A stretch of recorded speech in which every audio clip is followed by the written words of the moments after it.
SSC ২৬ ব্যাচের পরীক্ষার্থীরা, তোমরা জানো তোমাদের টেস্ট পরীক্ষা সময় প্রায় ১ মাসের মতো। এই ১ মাস কি করা লাগবে, কি করা লাগবে না, কোনগুলো করা ইম্পর্টেন্ট এই মুহূর্তে, সেগুলো আজকে বলার চেষ্টা করব। তোমাদের মধ্যে অনেকে আছো অনেক ভালো প্রস্তুতি নিয়েছো, আবার অনেকে আছো যে মোটামুটি তেমন একটা ভালো না, আবার অনেকে আছে একদম প্রস্তুতি নাই, সময় নষ্ট করে ফেলেছো। সবার উদ্দেশ্যে আজকে বেশ কয়েকটা কথা বলবো। কথাগুলো একটু হয়তো অগোছালো থাকবে, তোমরা ধরে নিবা, ক্যাচ করে নিবা। আসলে তোমরা যে মুহূর্তে দাঁড়িয়েছো, তোমাদের বয়স প্রায় 15+। তো তোমরা সবাই সবকিছু বুঝো এবং জানো তোমাদের কি করণীয়। তোমাদের মধ্যে অনেকটা ম্যাচুরিটি আসছে আমার বিশ্বাস, তাই কথাগুলো ভালোভাবে উপলব্ধি করতে পারবে, এটা আমি মনে করি। দেখো, যেহেতু আমাদের 1 মাস সময় আছে, তো এদিক সেদিক আর তাকানোর সময় নেই। যা কিছু আছে, যতটুকু তোমাদের প্রস্তুতি আছে, যেখানে তুমি আছো না কেন, এখন থেকে শুরু করতে হবে নতুন উদ্যমে, নতুনভাবে। 1 মাস, এই 1 মাস কি করবা, কি করবা না, সব কিছুই আজকে বলবো এই ভিডিওতে। প্রথমত তোমার কাজ হচ্ছে এই 1 মাসের একটা প্রপার প্ল্যান করা। প্ল্যান করা মানে হচ্ছে অর্ধেক কাজ করার সমান, তোমরা সবাই জানো। এই 1 মাসকে তুমি বিভিন্ন ক্যাটাগরিতে ভাগ করতে পারো। তুমি প্রথমে ফার্স্ট অফ অল তোমাকে জানতে হবে তোমার কোন কোন সাবজেক্টগুলো শেষ হয় নাই, কোন কোন টপিকগুলো শেষ হয় নাই, কোন কোন বিষয়গুলোতে তোমার প্রবলেম রয়েছে, সেগুলো আগে শেষ করা। এটা আগে সবচেয়ে বেশি গুরুত্বপূর্ণ, আগে এটা শেষ করা। মানে তোমার দুর্বল বিষয়গুলো, তুমি যে বিষয়গুলোতে অনেক বেশি দুর্বল কিংবা শেষ করতে পারোনি, তোমার অধ্যায় রয়ে গেছে বা টপিক রয়ে গেছে বা একটু প্রবলেম আছে, এগুলো আগে শেষ করা। অথবা তুমি আরেকটা ক্যাটাগরিতে ভাগ করতে পারো। এগুলো তুমি চাইলে তোমার যে এই 1 মাস আছে, 1 মাসে তুমি একটা নির্দিষ্ট সময় ধরে প্রতিদিন অল্প অল্প অল্প অল্প করে এই যে সাবজেক্টগুলো শেষ করতে পারো। ধরে নিচ্ছি তুমি গণিতে পরিমিতি শেষ করো নাই, তাহলে তোমার কাজ হচ্ছে এই 1 মাস পরিমিতি অল্প অল্প করে শেষ করা। ধরে নিচ্ছি তুমি ইংলিশের চেঞ্জিং সেন্টেন্স শেষ করো নাই, তাহলে তোমার কাছে হচ্ছে এই 1 মাসে অল্প অল্প শেষ করা। ঠিক আছে, অল্প অল্প করে 1 মাস শেষ করা। এরপরে তোমার অন্যান্য যে সাবজেক্টগুলো যদি সমস্যা থেকে থাকে, অথবা যদি তোমার কোনো বিষয়ে একটু কনফিউশন থেকে থাকে বা প্রবলেম থেকে থাকে বা একদম টাচ করো নাই এরকম থেকে থাকে, তুমি এগুলো এই মাসে বসে বসে অল্প অল্প করে শেষ করবে। এটা হচ্ছে 1 নম্বর কাজ।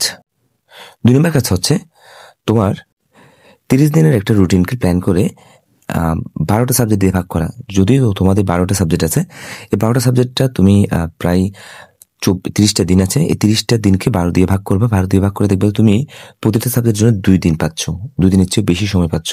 তাহলে তোমার কাছে হচ্ছে এই 1 মাসের একটা প্রপার স্টাডির প্ল্যান করা, যে তুমি কোন কোন সাবজেক্টগুলো পড়বা। ধরে নিচ্ছি এই 1 মাস তুমি কিভাবে পড়বে আমি একটু বলে দিই। যেমন মনে করো তুমি চাইলে গণিত 3 দিন পড়তেছো, ঠিক আছে, 3 দিন পড়তে পারো। 3 দিন মনে করো আজকে, কালকে, আগামী পরশু দিন, এই 3 দিন তুমি গণিত পড়বা, এবং আর 3 দিন হচ্ছে ইংরেজি পড়বা, 3 দিন বাংলা পড়বা, 2 দিন হচ্ছে তোমার মনে করো বিজ্ঞান পড়লা বা সমাজ পড়লা। এভাবে করে তুমি 2 দিন করে প্রতিটা সাবজেক্ট মানে হচ্ছে একটা প্ল্যান করে নিতে পারো। অথবা যে সাবজেক্টগুলো একটু কঠিন সেগুলোর জন্য 3 দিন করে রাখতে পারো বা 4 দিন করে রাখতে পারো। এভাবে করে তুমি একটা প্ল্যান করে তোমার 1 মাসের প্ল্যান করো, এবং সেই অনুযায়ী প্রতিদিন মনে করো তুমি একটা বাংলার জন্য তুমি 3 দিন রাখলা, তখন তোমার কাছে হবে এই 3 দিন বাংলা চান প্রাণ দিয়ে শেষ করা। অর্থাৎ তুমি 5 ঘন্টা ঘুমিয়ে কিংবা 6 ঘন্টা ঘুমিয়ে কিংবা 4 ঘন্টা ঘুমিয়ে তোমার কাছে হচ্ছে এই 3 দিনে বাংলা সাবজেক্টটা একদম A to Z, মানে হচ্ছে যাতে কোনো কনফিউশন না থাকে, ধরে ধরে শেষ করা। কিভাবে শেষ করবা, আমি যেভাবে পড়াই তোমাদের, তোমরা জানো সেই নিয়মে শেষ করা। অর্থাৎ মেইন বইটা থেকে রাইটিং থেকে যে অংশটুকু দাগানো আছে, সেই দাগিয়ে দেওয়া অংশগুলো তোমরা শুধুমাত্র দাগিয়ে দাগিয়ে বারবার পড়া। এটা হচ্ছে ফার্স্ট অফ অল। এরপরে তোমার কাছে হচ্ছে মেইন বইয়ের শব্দার্থ, টিকা, পাঠ পরিচিতি, লেখক পরিচিতি, সঠিক উত্তর, MCQ, যা কিছু আছে মেইন বইয়ের কোনো কিছু একটা লাইনও বাদ দেওয়া যাবে না। ঠিক আছে, সবকিছু ভালোভাবে শেষ করবা।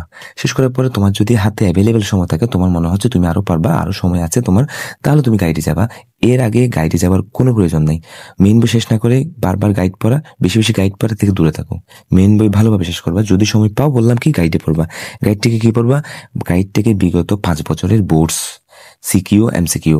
ঠিক আছে, এভাবে তুমি বাংলা, গণিত, ইংরেজি যে কোনো সাবজেক্ট তুমি যতদিন টার্গেট করছো, 3 দিন, 2 দিন, 1 দিন করে করে যে টার্গেট করছো, সেই টার্গেট অনুযায়ী 1 মাসে তোমার শেষ করতে হবে। প্রয়োজনে ওয়াশরুমে বসে পড়বা, শুয়ে পড়বা, দাঁড়ায় পড়বা, ঘুমে পড়বা। মানে হচ্ছে তোমার পড়া লাগবে এই 2 দিন 3 দিন, যতদিন যে সাবজেক্টের জন্য টার্গেট করছো সেই সাবজেক্টগুলো শেষ না হওয়া পর্যন্ত তোমার ঘুম কমাই দিবা। মানে হচ্ছে অযথা বাইরে বের হওয়া কমাই দিবা, প্রয়োজন স্কুলে কম যাও, প্রাইভেট একটু লিমিটেশন আনো। সবকিছু মিলে তোমার কথা হচ্ছে ওই সাবজেক্টগুলো শেষ করতে হবে নির্দিষ্ট 1 মাসের ভিতরে। এরপরে কাজ হচ্ছে 1 নাম্বার কাজ বললাম কি, তোমার আগে যে কনফিউশন বিষয়গুলো আছে সেই কনফিউশনগুলো তুমি 1 মাসের মধ্যে ভাগ করে দাও। 2 নাম্বার যে কাজটা বললাম সেই কাজটা হচ্ছে তোমার সাবজেক্ট একটা রুটিন করে 1 মাসে সবগুলো সাবজেক্ট একবার শেষ করা। 3 নাম্বার যে কাজটা সেটা হচ্ছে সবচেয়ে গুরুত্বপূর্ণ, সেটা হচ্ছে বারবার রিভিশন দেওয়া, মানে হচ্ছে রিভিশনের মধ্যে থাকা। তুমি চাইলে দিনে একটা অংশ রিভিশন দিতে পারো অথবা সাবজেক্টগুলোকে রিভিশনে রাখতে পারো। এখন তোমার মনে হতে পারে আমি কোনো একটা সাবজেক্ট অনেক বেশি পারি, তারপরে সেটা একবার রিভিশন দেওয়ার চেষ্টা করতে হবে। রিভিশন মাস্ট, বারবার রিভিশন দিয়ে তোমার এই জিনিসটাকে, প্রতিটা বিষয়টাকে তোমার দখলে নিয়ে আসতে হবে। একবার পড়লে যে তুমি পারবা তা না, বারবার রিভিশন দিয়ে আয়ত্তে এনে তোমার এমন অবস্থা এটা নিয়ে যেতে হবে যাতে বইটা দেখে তোমাকে লজ্জা পাই যে আর কত পড়বি রে বেটা। আর যখন পড়বা তখন দাগিয়ে দাগিয়ে পড়বা, বইয়ে লিখে লিখে পড়বা, নোট করে করে পড়বা। তবে আবার বেশি নোটও করা যাবে না, এটা মনে রাখি। বেশি নোট করতে গেলে কিন্তু অনেক বেশি সময় নষ্ট হবে। এখন বেশি সময় নষ্ট করার আমাদের সময় নাই। দাগিয়ে পড়বা, নোট করে পড়বা, একটু তোমার মতো করে তুমি একটু পড়বা যে আমি একটা সাবজেক্টের জন্য যদি, একটা অধ্যায়ের জন্য যদি 1 ঘন্টা কাটাই তাহলে আমি 2 দিনে 3 দিনে শেষ করতে পারবো কিনা, এরকম একটা প্ল্যান করো। প্রতিদিনকে দিনকে তুমি হচ্ছে আলাদা আলাদাভাবে প্ল্যান করো এবং হচ্ছে প্রতিটা সেকেন্ডকে কাজে লাগাও, প্রতিটা মিনিটের প্ল্যান করো, প্রতিটা ঘন্টার প্ল্যান করো। প্ল্যান করে দরকার হলে একদিন বসে বসে শুধু প্ল্যান করো। আজকে রাত্রে বসে অথবা আজকে দিনে বসে সারাদিন তুমি প্ল্যান করো আমি একটা মাস কিভাবে শেষ করব, কত মিনিট একটা অধ্যায় শেষ করব, কত মিনিট একটা টপিকে শেষ করব, কিভাবে শেষ করব। ঠিক আছে? এরপরে যে বিষয়টা বলছেন রিভিশনের বিষয়টা, বারবার রিভিশনের মধ্যে তোমাকে থাকতে হবে। এবং 4 নাম্বার যে টপিক আমাদের সেটা হচ্ছে পরীক্ষা দেওয়া। হ্যাঁ, তুমি তো রিভিশন, তোমার কঠিন সাবজেক্টগুলো তুমি বের করছো, যেগুলো শেষ হয় না সেগুলো তুমি বের করছো। তুমি প্রতিদিন 2 দিন বা 3 দিন টার্গেট করে করে বইগুলো শেষ করলা, অধ্যায়গুলো শেষ করলা, বারবার রিভিশন দিলা, সবকিছু তো করলা, রিভিশনও দিলা, সবকিছু করলা। এখন কথা হচ্ছে তোমাকে একটু যাচাই করতে হবে, সেজন্য তোমার পরীক্ষা দিতে হবে। তুমি নিজে নিজে একটা গাইড বা টেস্ট পেপার থেকে নিয়ে তুমি হচ্ছে একটু পরীক্ষা দাও, নিজে নিজে ট্রাই করো, একটু লিখা ট্রাই করো। প্রশ্ন কিভাবে লিখতে হয়, সৃজনশীল প্রশ্ন কিভাবে ক নাম্বার 1 পারা, ক নাম্বার 2 পারা, ক নাম্বার 3 পারা, ক নাম্বার 4 পারা লিখতে হয়, সংক্ষিপ্ত প্রশ্ন কিভাবে 3 পারা লিখতে হয়, তারপর হচ্ছে তোমার রচনা কিভাবে লিখতে হয়, সারাংশ, এগুলো একটু লেখা ট্রাই করো, একটু পরীক্ষা দাও, এমসিকিউ পরীক্ষা দাও। একটা অ্যাপ আছে, আমি তোমাদের বলছিলাম ক্লাসে, ওই অ্যাপটাতে বসে তুমি এমসিকিউ পরীক্ষা দাও, নিজে ট্রাই করো। পরীক্ষা দিয়ে কাউকে দেখাও, টিচারকে, বাসার টিচার অথবা কোচিং এর টিচার অথবা তোমার বড় ভাই বোন, মা বাবা, ওনাদেরকে দেখাও যে তুমি কি করতেছো। তো সব মিলে হচ্ছে এই যে 4টা আমি যে পয়েন্ট বললাম, এই 4টা পয়েন্ট অনুযায়ী তুমি শেষ করো। দেখবে যে 1টা মাস পরে তুমি পুরো দুনিয়া উলটপালট করে দিয়েছো। তোমার যে দুনিয়া, আমি বলতেছি তোমার দুনিয়া উলটপালট হয়ে গেছে। জাস্ট 1টা মাস ট্রাই করে দেখো। আর এই 4টা পয়েন্ট তোমাকে মানার জন্য তোমাকে নিজেকে একটু স্বার্থপর হতে হবে, একটা ডিসিপ্লিন আসতে হবে। ডিসিপ্লিন কি? রাত 11টা থেকে 12টার মধ্যে ঘুমাই যাবা, 3টা 4টা 5টার মধ্যে ঘুম থেকে উঠবা, উঠে 4 থেকে 5 ঘন্টা ঘুমিয়ে সারাটা দিন, মানে যতক্ষণ চোখ খোলা থাকবে ততক্ষণ পড়বা। একটু আগে বলেছিলাম ওয়াশরুমে বসে পড়ো, খাইতে পড়ো, বসতে পড়ো, যাতে তোমার আব্বু আম্মু, তোমার পরিবার, তোমার বাবা মা, তোমার যে কেউ, যাতে ওনারা বলে আর পড়িস না, এবার ঘুমা, এবার একটু রেস্ট নে, আর পড়তে হবে না, বেঁচে থাকতে হবে। তোমার যে পরিবার, তোমার যে ভাই বোন বা মা বাবা তোমাকে বলে যে পড় না, এখন যাতে এটা না বলে, যাতে তোমাকে বলে আর পড়িস না, এবার ঘুমা, অনেক হয়েছে, আর লাগবে না। এই কথাটা ওনাদের মুখ দিয়ে বের হতে হবে। এভাবে পড়ো। তোমার যে পাড়া প্রতিবেশী, তোমার যে আত্মীয় স্বজন, তোমার যে বন্ধু বান্ধবী যারা তোমাকে পাত্তা দেয় না, তাদেরকে দেখিয়ে দেওয়ার সুযোগ হচ্ছে এটাই। এটা সর্বশেষ সুযোগ মনে করবা। এই সুযোগ যদি তুমি কাজে লাগাতে না পারো তাহলে তো আফসোস থেকে যাবে জীবনে। এমনভাবে প্রস্তুতি নাও, এমনভাবে চেষ্টা করো যাতে এর বাইরে চেষ্টা করলে তোমার মৃত্যু হয়। এমনভাবে চেষ্টা করো, সর্বোচ্চ চেষ্টাটা দাও। এর বাইরে যাতে আর কোনো ধরনের, মানে তোমার এক্সকিউজ না থাকে, আমি আর একটু পারতাম, এটা যাতে তোমার মাথায় না আসে। যে সর্বোচ্চটা দিয়ে ট্রাই করতে হবে।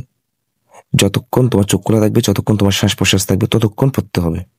1টা মাস জান প্রাণ দিয়ে চেষ্টা করো। আমি তোমাকে বলতেছি যে তোমার যে বন্ধু বান্ধবীরা সারা বছর ধরে রেগুলারলি একটু একটু করে পড়ছে, অবশ্যই ওরা ভালো করবে, কিন্তু তাদের চেয়ে তুমি ভালো করবা। তাদের চেয়ে তুমি ভালো করে এই 1 মাসে অনেক কিছু হবে। জাস্ট এটা মাথায় নাও এবং অ্যাকশন এটা শুরু করে দাও। জাস্ট দেখো, ডু অর ডাই সিচুয়েশনে কাজটা করো। দেখবে তুমি পরীক্ষা ফাটিয়ে দিয়েছো। তবে বেশি হাইপার হওয়া যাবে না, অসুস্থ হয়ে যাওয়া যাবে না, একটু সুস্থ থাকতে হবে, খাবার দাবার একটু রেগুলার করতে হবে। এই 1টা মাস তুমি পরিশ্রম করলে তুমি মরবা না। পৃথিবীতে কেউ পড়াশোনা করে মরে নাই, না করে মরছে, এটা মনে রাখিও। তোমার উপরে যারা টপাররা আছে, তোমার ক্লাসমেট, তোমার ক্লাসে যারা তোমার চেয়ে এগিয়ে, রুল 1 2 3 4 5 6 7 8 9 10 যারা তোমার চেয়ে এগিয়ে, তোমার আগে আছে, তাদেরকে দেখিয়ে দাও শেষ সুযোগে আমি বাঘের বাচ্চা, আমি আরো আগে পারতাম, কিন্তু আমি সেই সময়টা আমার আসে নাই, এখন আমার সময় আসছে, আমি তোদেরকে দেখিয়ে দিলাম। যা, তোরা 1 ঘন্টা পড়ছস, তোরা যে জিনিসটা 1 ঘন্টা পরে পারস সেটা আমি 3 ঘন্টা পরে পড়ছি, তারপর আমি তোদেরকে ফেলছি, দেখাই দাও। 1 নাম্বারের জন্য আমি 2 ঘন্টা পড়ছি, তুই 10 মিনিট পরে তোর মনে থাকে, তুই বেনি, তুই মেধাবী, তোর 10 মিনিট পড়লে মনে থাকে, আমি সেই জায়গায় 2 ঘন্টা পড়বো, তারপর তোরে ফেলবো। তোমার ক্লাসের যে টপার, ওদেরও রক্ত মাংস আছে, ওদেরও মেধা আছে, তোমারও আছে, তোমারও সবকিছু আছে, তোমার নাই কি? 3 বেলা তো ভাত খাও, ঠিক মতো তো ঘুমাও, সবকিছু তো চাও, তাহলে ওদের মতো কেন হতে পারবে না? অনেকে বলে স্যার আমার পড়তে বসলে ঘুম আসে, আমি পড়তে ইচ্ছা হয় না, আমার ভালো লাগে না কিছু। এসব নুনু কথাবার্তা বাদ দাও, একটু সিরিয়াস হও, পড়াশোনা করো। এসব নুনু কথাবার্তা কেউ শুনবে না, এগুলো সাকসেস রেটের কথাবার্তা না, পাগলের কথাবার্তা। তোমার স্বপ্ন নাই তাই তোমার পড়তে ইচ্ছা হয় না, তোমার স্বপ্ন নাই তাই তোর ঘুমোতে ইচ্ছা হয়, তোমার স্বপ্ন নাই তারা তোমার সবকিছু ইচ্ছে করতে ইচ্ছা হয়, কিন্তু পড়তে ইচ্ছা হয় না, তোমার স্বপ্ন নাই। তোমার মধ্যে ঘৃণা নাই, তেজ নাই, তুমি মানুষ না, অপদার্থ একজন, তাই তোমার ঘুম আসে, তাই তোমার পড়তে ইচ্ছা হয় না, তাই তোমার কিচ্ছু ভালো লাগে না। তোমার যদি স্বপ্ন থাকতো, তোমার যদি ইচ্ছা থাকতো, তোমার যদি বড় কিছু করার ইচ্ছা থাকতো, তাহলে তোমার কখনো ঘুম আসতো না, তোমার পড়তে ইচ্ছে হতো না, এই কথাটা তোমার মাথায় আসতো না, এই বিষয়টা মাথায় আসতো না তোমার। তুমি নির্লজ্জ, বেহায়া, তোমার শেষ সুযোগটুকু তুমি কাজে লাগাচ্ছ না। তোমার বন্ধুরা তোমাকে অবহেলা করতেছে, অবজ্ঞা করতেছে, তুমি তাদেরকে পাশ কাটিয়ে যেতে পারতেছো না। সারা জীবন শুধু তোমাকে তোমার বন্ধুরা কথা শুনিয়ে যাবে, তোমার ক্লাসমেটরা, তোমার চেয়ে এগিয়ে যারা আছে তারা শুধু তোমাকে কথাই শুনিয়ে যাবে, তুমি দেখাতে পারবে না ওদেরকে, কারণ তোমার মধ্যে সে অ্যাবিলিটি নাই, তোমার সেই পরিমাণ ইচ্ছা নাই, তুমি হয়তো নির্লজ্জ, তোমার মধ্যে ঘৃণা, যে ত্যাজ, এগুলো নাই। না স্যার আমি ক্ষমা করে দিয়েছি স্যার, আমার সম্মুখে অনেকেই অনেক কিছু বলছে স্যার, আমি ক্ষমা করে দিয়েছি স্যার, এগুলো মাথা রেখে পারবো না স্যার, জীবন কয়দিনের স্যার, দুনিয়া 2 দিনের স্যার, এই কথাবার্তাগুলো বাদ দাও। এই আধ্যাত্মিক লেভেলের কথাবার্তা দিয়ে জীবন চলে না। আর ওই ধরনের মন মানসিকতা থাকলে তাহলে তুমি ফকিরি হও, সন্ন্যাসী হও, ফকির হও। শেষ 1 মাস আছে, সবকিছু বাদ দিয়ে, মোবাইল ফোন, টিভি, আড্ডা, বন্ধু বান্ধব সব বাদ দাও, বাদ দিয়ে একটু স্বার্থপর হও, সবকিছু বাদ দিয়ে একটু স্বার্থপর হও, একটু সময়টা পড়ার টেবিলে দাও, যেখানে মন চায় সেখানে পড়ো, শুয়ে পারো, বসে পারো, পড়া তোমাকে কমপ্লিট করতে হবেই। এই 1 মাস তুমি যেই লেভেলে ডেডিকেশন দিবা, তোমার রেজাল্ট তত সুন্দর হবে। একটা কথা মনে রাখবা, কথায় বলা আছে যে প্রশিক্ষণে ঘাম ন ঝরালে যুদ্ধ তোমার রক্ত ঝরবে। প্রশিক্ষণে ঘাম ঝরাও, যুদ্ধে তোমার রক্ত ঝরবে না, তুমি সহজ, তোমার যুদ্ধ হয়ে যাবে সহজ। আর যদি তুমি এখন প্রশিক্ষণে ঘাম না ঝরাও, তাহলে তোমার যুদ্ধ হবে কঠিন, মনে রাখিও, ফল হবে কঠিন। সহজ জীবন সমান কঠিন ভবিষ্যৎ, আর কঠিন ভবিষ্যৎ এটাকে তুমি সহজ করতে চাইলে এখন তোমার পরিশ্রম করতে হবে।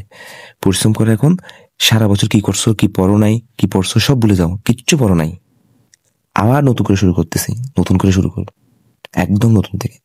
দেখাই দাও তুমি বাঘের বাচ্চা,